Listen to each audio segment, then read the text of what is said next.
গণতন্ত্রের জন্য বেগম জিয়া আজীবন লড়াই করেছেন।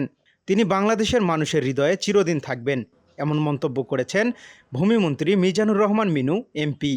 শনিবার বাদ আসর রাজশাহী সোনাদিঘি মসজিদে খালেদা জিয়ার আত্মার মাগফিরাত কামনায় আয়োজিত দোয়া মাহফিলে প্রধান অতিথির বক্তব্যে তিনি এসব কথা বলেন। তিনি জীবনের সবকিছুকে নিজের জীবন দিয়ে তিনি বাংলাদেশকে গণতন্ত্রকে পুনরুদ্ধার করার তিনি হাজার হাজার শহীদের পাশে থেকে আমাদের মাথায় চলে যেতেছি আমাদের মা দেশটাকে খালেদা জিয়া। দোয়া মাহফিলে রাজশাহী মহানগর বিএনপির সভাপতি মামুনুর রশিদ, সাধারণ সম্পাদক মাহফুজুর রহমান রিটন সহ বিএনপি ও অঙ্গ সহযোগী সংগঠনের নেতাকর্মীরা উপস্থিত ছিলেন। পরে খালেদা জিয়ার আত্মার মাগফিরাত কামনায় বিশেষ দোয়া করা হয়।